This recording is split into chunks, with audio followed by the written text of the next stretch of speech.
I am resident of Colorado for YouTube. Joel Saints. That is my buddy Patrick McCray. That is my buddy Alan Gallant. We are here to continue our James Bond movie marathon review with Tomorrow Never Dies, directed by Roger Sportswood. Uh, Wood, which Sportswood. generally you would see a doctor about. It's Yes, true. It's right up yes, there with Peckerwood. yes. Or what? Written by Bruce Silverstein, based on James Bond by Ian Fleming, produced by Michael G. Wilson, Barbara Broccoli, Yes. starring Babs is Pierce now. Brosnan, Jonathan Price, Michelle Yeoh, holy shit, Terry Hatcher, Joe Don Baker, and Judi Dench. So, music by David Arnold. Release dates December 9th, 1997, London premiere. December 12th, 1997, United Kingdom. December 19th, 1997, United States. Budget $110 million. Box office $339.5 million. So, guys, what do you think here about Tomorrow Never Dies? Because I played the game of this too. So, what do you guys think of this movie, Patrick? Or Alan? God. He's off for a minute. Yeah, okay. Basically, it's a thrill a minute. It's really good. It's a nice bounce back. It doesn't it completely commits to the fact we've now got a theatrical supervillain who's not a Russian general, who's a media mogul, which is much more sort of timely, and also a few minutes ago, Patrick and I were just jabbering on about the opening sequence and how great it is, how fantastic it is. So yeah, I remember this movie as being really good, and it did not disappoint. Yeah. Patrick, what do you think of this? Let me see if I can find up on screen. I'm having a lot of technical difficulties here, Joel. This is going to look like a sequence from Man from Uncle. For a moment, pardon me. I'm getting my old tripod out because I'm having a lot of difficulty. Let's see. Schmersh issue tripod. There it goes. And there I am. Yeah, they made a movie called Goldeneye. I didn't like it. It didn't feel like a Bond movie. I don't know what the hell it felt like, but it was just boring and bland. And Bond was kind of a joke. He was insulted by everybody and then didn't have a single comeback. And it was just like going to a funeral for the franchise. Well, it was all about the Cold War, and the Cold War had been over. It was over, right? You know. So I had lost faith, and I've lost faith. I've lost faith right now in the Bond franchise. Of course, there is no more Bond franchise. Amazon owns it. Who the hell knows what they're going to do? Well, they don't. No, they don't. So they've had it for a couple of years now, and they've announced Zip. You know, what a waste. It's like buying an ATV and keeping it in the garage. So Tomorrow Never Dies came out. Austin Powers had come out, prior to this and had done a wonderful job of lampooning these things. Not only that, but like every good parody, it is a working example of what it's parodying. And I got more of my Bond Jones from Austin Powers than I did from Goldeneye. Yes. So I was really dreading this movie, and the production reports that were coming out were terrible. Constant rewrites. Roger Spottiswoode apparently didn't know what he was doing. We were still in the chaos period. Yes, somewhat. Yeah, but no Siegfried, and so it was a real pain in the butt. And I went to see it with some students, indulging them, and I had the time of my life. The opening sequence alone was so kick-ass and had Bond so accomplished, with M finally respecting him. What's your man doing there? His job. Great line. Where do you want your missiles? Ha! Wow. Wow. I mean, I still get chills watching it, and I tear up. And there are moments I still, the thing that identifies Pierce Brosnan, this is also, it only took 2 movies and early into 2 movies to identify which Bond Pierce Brosnan was going to be. And he was the Bond with the emotional life. Mm-hmm. Before, these Daniel Craig movies, some of them I love. I mean, God, I love Skyfall. But I'm not sure they're James Bond movies. They just don't feel like James Bond movies. And it made me realize something else as I watched this film, and I'll watch it again tonight. I don't think we'd had a James Bond movie since 1987. License to Kill is a very different type of film. It is so different, it's almost an elaborate footnote. And Bond also did this when he retired for a while. Right. And it's not a Bond film in that liturgical sense that Bond films generally are, where you have a megalomaniacal villain and you have a plot to rule the world, some sort of techno issue and, all the other things. So, and God knows GoldenEye didn't do that for me. Or if it did, it just got lost in a bunch of other stuff. See, I always thought that the Austin Powers series should have done more with instead of gold member, it should have been like golden one eye or something like that. There are a lot of things that series could have done, but Mike Myers got so trapped in this Kool-Aid of playing these weird characters. Yeah, that once he actually it really started with the Fat Bastard. Fat Bastard, yeah. Although Mini Me was practically, but another weird Mike Myers character. It was practically, but at least it was based on a strong character, which is Dr. Evil. So sure. Yeah. And I didn't even mind Scott Evil. I didn't mind that at all. Well, and they finally got something again when Scott Evil starts turning into Dr. Evil in the third movie. That I thought, oh yeah. Good, we're back. Yeah. But Goldmember himself, whatever. I'm from Holland, isn't that? It's like a reject from the ABBA production team. Yeah. With bad skin, that was the gross out effort.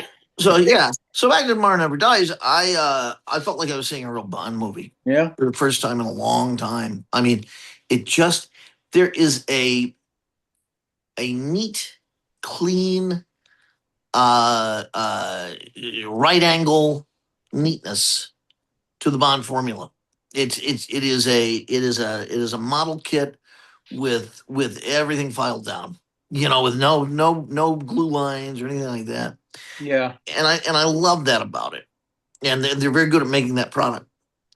Tomorrow Never Dies, in the best sense, is that product.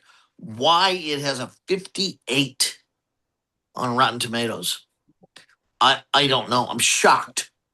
Yeah. I genuinely, Julie, you love that word. I was shocked by that. I'm wondering if there wasn't a contingency of fanboys that invaded, and how there's why would they dislike this? Of people that just like to crap on everything to empower themselves. I guess so, because I don't know why they would crap on this. It has except maybe it has a strong woman. I mean, for the first time after the Bond movies going on and on, oh, this will be the female James Bond. Agent Triple X will be the female James, blah, blah, blah, blah, blah. They never accomplished it until Michelle Yeoh mopped up the screen. Well, I mean, she is an absolute Renaissance woman, and she has bigger balls than most of the men in this movie. She's just wonderful. She's incredible. She is a martial artist. She is an actress. She is a dancer. She is a choreographer. She is a stunt woman. She's probably a ventriloquist. Probably a party ventriloquist also. So yeah. So wouldn't it be great? Yeah. That Section 31 movie would have been good if she had been a ventriloquist and did everything with figure. Would have been so good. God, because it would have saved Discovery. So Kevin Pike would have been delighted. Yes. Having her on the bridge with that puppet. Really? And this is Coco, her wacky Cardassian pal. Mm-hmm. So I'm lost in that. It's terrific. The Paris Carver stuff is nice. Bond has a past and he has an emotional life in here, and it's not at the expense of the movie. No. None of the sitting on the beach all sad like in Casino Royale No. and all of that. No, this is he has a moment and he moves on. So and it's got weird stuff too. It's got Kiki's it's got Vincent Schiavelli Oh yeah, as the he's like doctor. that's the best like 5 minute scene ever in a It's Bond film. very It's funny. like when I had forgotten he was in it, and then I said, "Oh my God, And you!" And Ricky Jay yeah, in a completely straight oh, Ricky part. Jay's great in anything he does. I mean, Hey, I should Ricky say. Jay had a wonderful year because he also had Boogie Nights that year. Mhm. That's right. Let's hear it for Ricky. Yeah, And it's great when he's not being directed by David Mamet because he's allowed to show emotion you're right. and not just repeat the next line as fast as he Right. can. Yes. Yeah, you see him in Red Belt. What a terrible performance. Well, Wow, the I'm not. worst I'm of not much for Mamet's direction, although he had a couple of good things, but I, I he's such an egomaniac. I That's like Atlantic school acting. I think it's probably the future, but not as crafted by its inventor. no. It's He like should stay away Strasberg. from it. He's theorized it now. Yeah, Strasberg, the worst guy to have as the representation of. Strasberg was a little tin pot stage manager Yes, he was. in the in the group theater. Yeah. Okay, we'll Yeah, switch phone here. ridiculed. Direct this. Ridiculed not only by Stella Adler but by Konstantin Stanislavski. Yes. So that's shop talk. Anyway, Okay. I love this movie, and even one of the things that plays a strong role in the movies. I'm very sensitive to this is music, and I don't think I don't think David Arnold did the score to Goldeneye. I don't think so. I have to say that the main theme, the Bond theme, shows up in like Technicolor in this movie. It sure does. It's really good, and sure the does. mix is really fantastic. And now here's the weird thing about the music in the film. I don't know what happened except for flavor of the monthism, but that dreadful opening song by Sheryl Crow. Oh yeah, that's free. It's consonant free. If you're afraid of consonants, listen to that song because it's right up there. It's consonant free or just mushy. Yes. Yes. It's right up there with Adele and her refusal to pronounce anything. Right. We stand fall and we crumble. We will stand fall. She sounds like Elmer Fudd. Anyway, so I like that song better though than this one. Well, listen to the closing credits. Have you listened to the closing credits to this? No. It's a Katie Lang song that they mysteriously called Surrender, even though the lyric is tomorrow never dies. Oh, yeah? Surrender. Yeah. Okay. And so clearly, and then if you listen to the David Arnold score, I gotta plug myself in here. If you listen to David Arnold's score, ba bam bam ba bam bam bam bam plays throughout the film. Sure, it's got motif. It is the motif of the movie, and it's great. It's a wonderful melody, and it's big and broad and sad and triumphant all at once. It's got everything. And so I don't know why Michael and Barbara decided at the last minute to swap in Sheryl Crow. Maybe, yeah. It sounds like the Katie Lang song would have been better. They had built the Katie Lang. They built the film score around the Katie Lang song, and if you look at the lyrics of the Katie Lang song, she's talking about Elliot Carver and his plan. Look at the lyrics; they are all about what Carver's going to do. Yeah. So.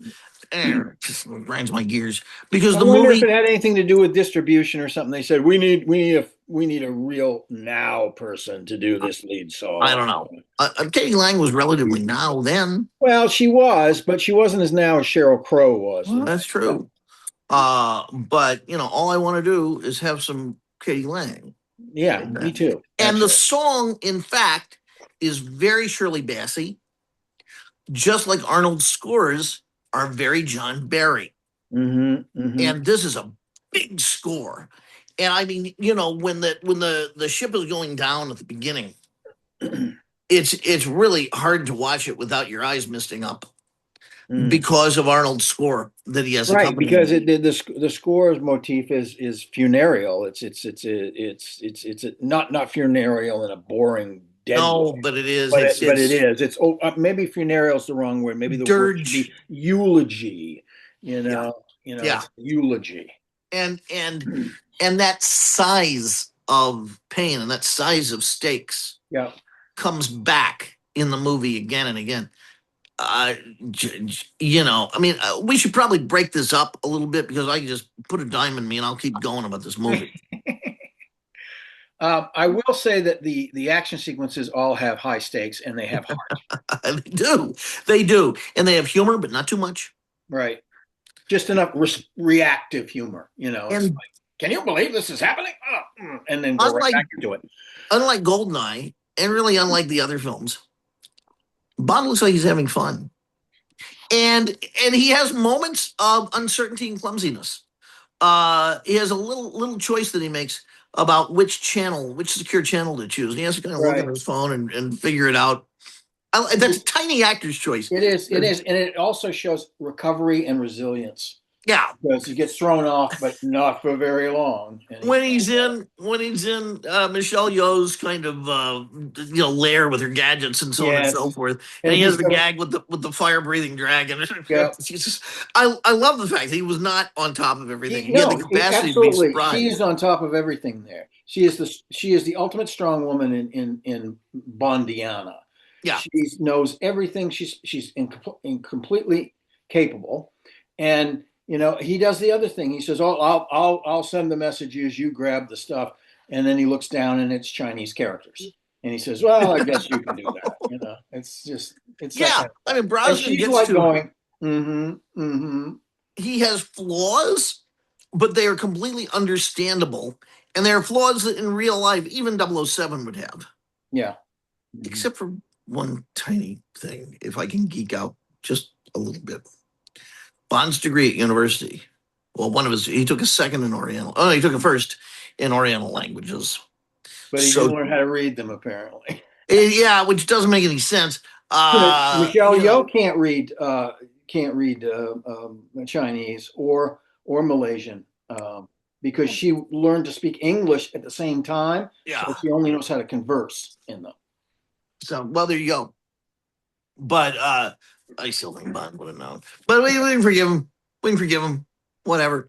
That I loved seeing Bond surprised and even situationally slightly clumsy. Because it was done without making him look like a clown. No, it's just he's reacting to it. Very realistically. I think I better figure this out because if I don't, I'm dead. Okay, But at the same time, it's like it's a genuine response. It's a non-plus kind of energy, and then back in it. Elliot Carver picked the wrong year to pick on James Bond because James Bond is really at his height in terms of dealing with situational challenges. The bit with the grenade in the jar. Yeah, the improvisation stuff. Yeah, wow. Improvising. How smart. Yeah, he's a very smart Bond. And now we come to Elliot Carver. What a villain! Yeah, he's great. He's one of the more theatrical ones in years. I had a teacher. He's my department chair. He's my mentor. A guy named Richard Hornby, who was a real smart guy. Wrote the end of acting. He was a theater critic at Hudson Review. So he's a smart guy. But every theater person I know has some sort of whipping boy, and that they just automatically dislike. And they act like the problem with this person should be obvious. For me, it's the acting of Andie MacDowell. Okay. Yeah, she's a model. She's a model. Yeah, but I think models act better. Well, I mean, all she had to do is, in some of the movies, is just stand there and smile and look, adorable. I've seen speaking spells that put in more believable performances. Yes. Anyway, so, but his was Jonathan Pryce. And all he said was, as if this should be obvious, and I was too young to ask questions, was, everything he does, what he's doing is obvious. It was something weird like that. It was a very clean dismissal. For the life of me, I never figured out he was talking about. No. I think he's a marvelous and interesting actor, and Yeah. he works the language. He's right there, Humberto Strato, with his relish of the language. He has the training so that he understands the import of language from the Shakespearean point of view and being able to translate that to modern language. It's like these words, their texture. Let's They use are. them that way. He gets the most juice out of the lines. Always, always. Stamper's great. Stamper's is a Red Grant figure. You know, he's back and a Yep. believable physical threat for Bond. Yep. And that incredible drill. Oh, what a yeah. wonderful engine of destruction that is. Yeah. It's based on exploratory drills, geological drills, and also oil drills. Well, it made to look like that. They scares the hell out of me. Yeah. Finally, it's my favorite remake of Citizen Kane. It quotes Citizen Kane several times. And he's talking about Hearst. Yeah, because he's that kind of figure, only more demonic, obviously, and more insane. But he is that kind of figure. He's a media mogul. Yeah, he's a Hearst. Yep. He's a Hearst figure, and he's a Kane figure. Declaration of Principles, which is almost word for word, at least at the beginning, out of Citizen Kane. And I thought, how ballsy to have is, to make your geek reference so smart. Yep. Good. We couldn't do that now, but we can do that back then. Yeah. And if people didn't get it, who cares? That's right. It's Elliot Carver saying stuff. It is also a writer's prerogative to enjoy their writing that way. Yeah. On occasion, I'm gonna put this in here. See who gets it. I get it. Yeah. And if they don't get it, does it still perform a function of the storytelling? Yes. Sure. But then who cares? Right. It doesn't have to be just there for the in crowd. It can also be part of legitimate dialogue. Why not? And it credits the in crowd as being pretty smart. Jewel, I'm sorry. That's okay. You guys mentions about Bond's past, which it does, but so does GoldenEye. GoldenEye mentions his parents being killed in the climbing accident. So there is that. Now, but GoldenEye's boring. Sorry. Anyway. Terry Hatcher was 3 months pregnant when shooting started, although her publicist stated the pregnancy did not affect the production schedule. In 2025, Hatcher highlighted that she loves the franchise and loves being a Bond girl. Actress Sayla Ward auditioned for the role. The producers reportedly said they wanted her, but 10 years younger. Hatcher, at 32, was 7 years Ward's junior, and playing Lois Lane on the television show Lois and Clark: The Adventures of Superman. One odd thing about Terry Hatcher, I'll point out in this movie, she was 3 months pregnant when the shooting began. She was only 2 months pregnant when her shooting ended on the film. I don't know how that worked. Oh my God. The role of Elliot Carver was initially offered to Anthony Hopkins, who was offered a role on GoldenEye, but he declined in favor of The Mask of Zorro. So there is that. Mistake. No, it wasn't. From our point of view, anyway, certainly. Wasn't for him. He still got a payday. That was a good movie. Yeah. Initial writers included John Cork, Richard Smith, and novelist Donald E. Westlake. In 1995, Westlake wrote 2 story treatments in collaboration with Wilson, both of which featured a villain who planned to destroy Hong Kong with explosives on the eve of the city's July 1997 transfer of sovereignty to China. Westlake used some of his ideas for a novel he completed the next year, although it was not published until 2017, under the title Forever and a Death. Director Spottiswoode said that in January of 1997, MGM had a script also focused on the Hong Kong hangover, but could not use it for a film opening at the end of the year. So they had to start almost from scratch. By the way, the character is based on, let's see, hold on. Based on Ted Turner. No. Oh, Rupert Murdoch. Yeah. Well, It's 2 people, actually. I'm trying to find the other guys here. He was on. Roger Ailes. No. Jabba the Hutt, the original media Yeah, that guy. Jabba. Where is it at? My God, I lost it. Jesus Christ. No, no, no. Okay.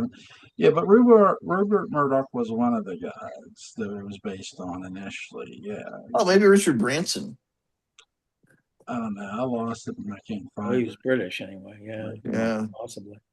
Murdoch would have been probably the dominant anyway. Yeah. He's sort of considered to be a global evil toad by many. So Accurately. yes. Yeah. But I do like this movie a lot. Rotten Tomatoes is full of fucking morons. Well, the sandblasts. Yes, the sandblasts. And people who have their head up their ass, they don't deserve There's some the of that. 100% fresh that they put on the DVD. And I don't buy DVDs with Rotten Tomato logos on them because they're pieces of shit. And if this sounds like a promo, it is. Anti-promo. Go with Metacritic. Like, you guys are hacks. Get a life. And call me when you actually fucking have one. So there. But yeah, this movie's fantastic. And what's even better than this movie is the fucking game that came with it. It is amazing. Better than GoldenEye the game, yes. They topped the first game. Really, As well they should as they about progress, you know. When do we hear about it as much? probably because GoldenEye gets a lot more fanfare because of all the games had like multiplayer, but GoldenEye was played like religiously by a lot of fans because you could be Oddjob, you could be Jaws, you could be all these other characters. I don't think that, if memory serves, because I haven't played Tomorrow Never Dies and Forever, I don't think that option was available in that. So Ruby Bartlett. But it was really weird. So I don't understand why that option may not have been available. Again, here we go. I found it again. Fernstein based the character on a guy named Robert Maxwell, with Carver's reported death bearing similarities to that of Maxwell. And yes, the other guy he based it on was Rupert Murdoch. So two people. So there you go. But yeah, this Michelle Yeoh, this to me is her breakout film. She is amazing. Very action packed. I mean, because at this time, I think Jackie Chan's getting a lot of recognition too. Yeah. For his work. The action scenes are amazing. You guys are right. The opening is just so eye popping. It's like, holy shit, this is what you sort of wanted in an opening for a Bond film. I think this movie, to me, trumps GoldenEye in every way. It does a great job of having action, and I did initially when I first watched this movie. You said Ted Turner. That's who I thought they were kind of I did too. mimicking in a sense because he kind of looks like a shorter version of Ted Turner. He does, but and although Ted Turner was an egomaniac, he was never accused of being a megalomaniac. Yeah. No, he's a force for good. Yeah. Except for all the colorization stuff. Yeah, that was an experiment whose time should have never come. He contained Jane Fonda successfully for a number of years. He quarantined her, so that was congratulations to him for that. Yeah, I kind of wonder what. I guess did Ted have a stroke? No, he's got dementia. Oh God, he's had slow progressive dementia for a number of years now. Let me ask you something. Oliver Stone, Ted Turner, okay, we know. And there are a few others who you would just think now more than ever, we really need them in the media. Mm-hmm. And where's Oliver Stone in the old. middle of all this Trump stuff? He's like 80 years old now. Yeah, so what? So America needs him. He's needed. I know he's done interviews and all that. Yeah, I mean, he still does stuff and updates DVD sets. I know. Everybody has a right to get old. He's not really doing anything new right now, and it's probably done with it. I mean, like I say, I think he's at least 80 now. Yeah. Well, I still say, in the classic Avengers sense, Mr. Stone, you're needed. He's 79. He may still be producing stuff though. I mean, let me see if we've got anything recently. Career. Oh, that's a long scroll. Yeah. He's going to film his final narrative feature, White Lies. But then he was going to, but then he abandoned the project. So he may never direct another film. He's kind of at the end of it right now. Well, everybody has that right. Yeah, absolutely. I mean, his body of work speaks for itself. So it's like Nicholson. Nicholson's now been retired for what, 5 or 6 years. He's not done anything for 5 or 6 years. He's probably not going to do anything else. Yeah. So he's wow, God, he's 88 for God's sakes. Wow. So It's up there. Just crazy. he still goes to basketball games. He showed up at the SNL 50th and did a presentation.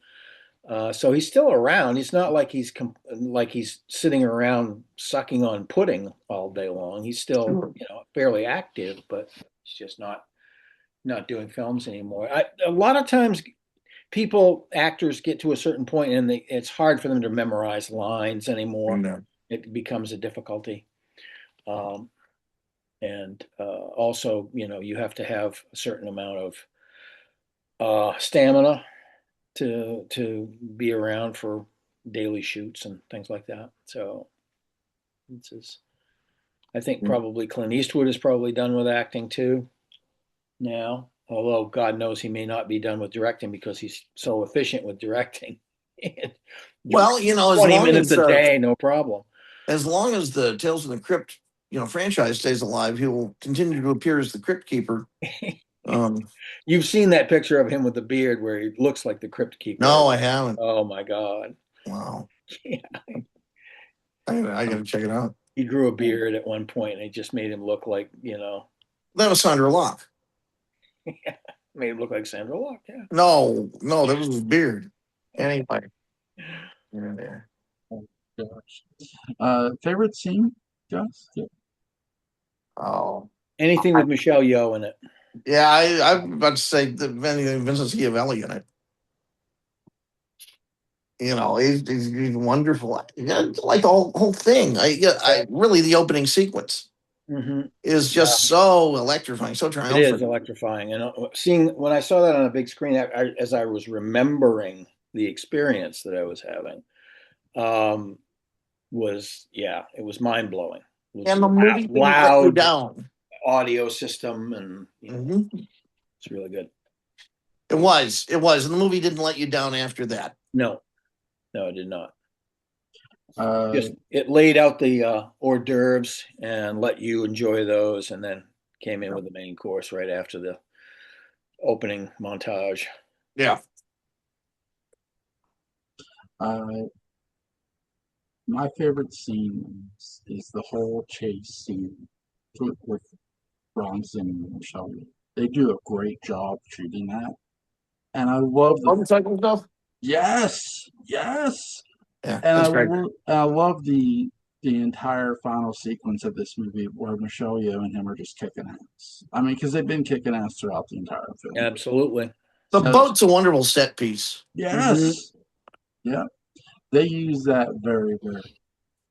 I give this movie a 13, guys. What do you give it? Yeah. Oh yeah. Sounds good to me. It's a 20. It's a great movie. Great. I think really Goldfinger, On Her Majesty's Secret Service, and maybe this are my favorite top Bond tier. films. Yeah, and then you can put in Live and Let Die and a couple others. I mean, but they're not the equal. And Skyfall. Right. Those are my 4 favorite Bond films by far. Yeah, I like Skyfall. I mean, it's the best villain, best backstory of Oh, him. just such a Complete character. It's so deep. Mhm. It's there's Lincoln. It's so There he is. deep. It normally I'd say this is damning with faint praise, and this I just say it in kind of awe. It's not even a Bond film. It's just something greater. It really is. You know, I mean, it's a giant of a It is. movie. It's a giant film that happens to feature the characters from the Bond franchise. Yeah, yeah, but yet it's the most important film for the character of Bond. Yeah. So it's crazy. And that island, see the dead island. Oh my God. What a place.